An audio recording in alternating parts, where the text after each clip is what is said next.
We all love our epic RPG adventures with intense stories, but sometimes it's nice to play something a little more simple without giving up what we enjoy about RPGs. That's where Sword Staff comes in. It takes the social connectivity of an MMO, the ease of an idle game, and the strategic depth of a classic RPG and mashes it all together in what it calls a third way RPG. And in this video, I'll be sharing 5 reasons why you should give Sword Staff a try. First, let's start with the character customization. When you begin the game, you can design how your character looks. Everything from hair, eyes, mouth, and other little details. Either by accident or on purpose, I'm not really sure, my guy ended up looking like Noctis. The cool thing is you can actually change how your character looks at a certain point in the game. I ended up changing my character to this gal, kinda more to match the color scheme in my channel more. And you can do this as many times as you want, provided you have enough money to buy the item from the vendor. And throughout the game, you'll be given outfits you can change into as well, but I mostly just kept the one with my classes outfit because I thought it looked best. And you can also change your displayed weapon you walk around with, and this can be as goofy or as serious as you want. But character customization isn't just about your looks. This game has a surprising amount of character customization for combat for an idle game. Throughout the game, you'll be collecting a ton of skills and charms to enhance your character. Now, my moveset I stuck with for most of my time playing involved a wide area of attack type of skills, and then this sort of net attack where I would bring a big group of enemies close to me. It made for some really cool combos. And there are an insane amount of abilities you can equip throughout the game, so whatever your combat style is, there's something for you. And for my charms, I like having life stealing so I could heal a bit during combat, especially during fights when I was a little underleveled. There's actually a pretty cool class tree as well. Certain abilities are only available to certain classes, but you can also mix and match them once you unlock different classes. And it's easy to swap classes if you want to try another one out. Idle games typically don't have this kind of depth, they just want to get you hooked on bigger and bigger numbers, so this was a pleasant surprise the further I played. The second reason is a sense of progression.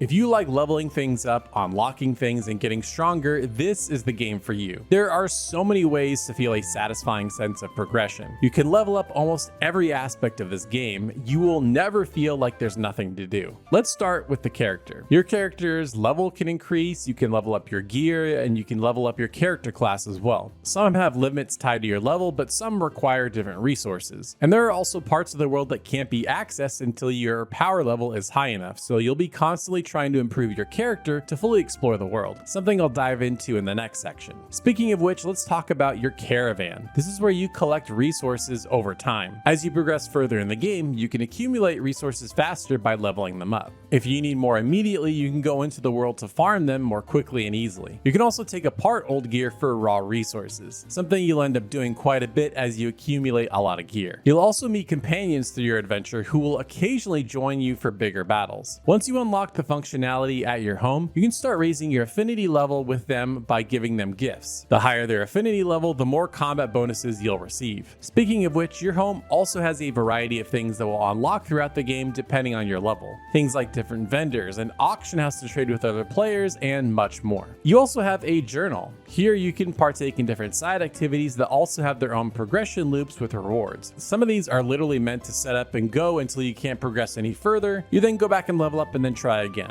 Some of them even have multiplayer boss battles, which are super cool and fun. Like I said before, you'll constantly be unlocking and upgrading things, and it all feels satisfying. If I ever ran into a power level wall, I would just grind out some side activities or farm to level up gear, or just simply wait a day. The next day my caravan would be filled with items and I'd easily level up and progress. Now, something else related to progression is exploration. The core experience of the game has you exploring a map, fighting monsters, and collecting treasures. It's simple but satisfying. You have a counter that is always telling you how much more you need to do in a certain area until it's 100% completed. And it's worth doing, as once you 100% a zone, you'll unlock a blessing statue which lights up an area and lets you level up your caravan even further. Each area also has little side activities. One of the little activities are puzzles, and these can be simple line puzzles, making sure everything's connected, or different patterns that you have to hit until everything is open. They're simple, but satisfying. There's also mines where you can get gold and little mini dungeons where you can collect loot. It's a super satisfying loop and such a dopamine hit when you 100% an area. And exploring is one of my favorite things to do in games, and I've really enjoyed this process. I often found good gear early on that was better than what I had equipped. I don't know about you, but there's something so satisfying about checking something off a list. It felt great to complete everything here. Now, point number 4 is that it has a relaxed feeling. This game isn't trying to hide what it is. It's an idle game. You get stronger,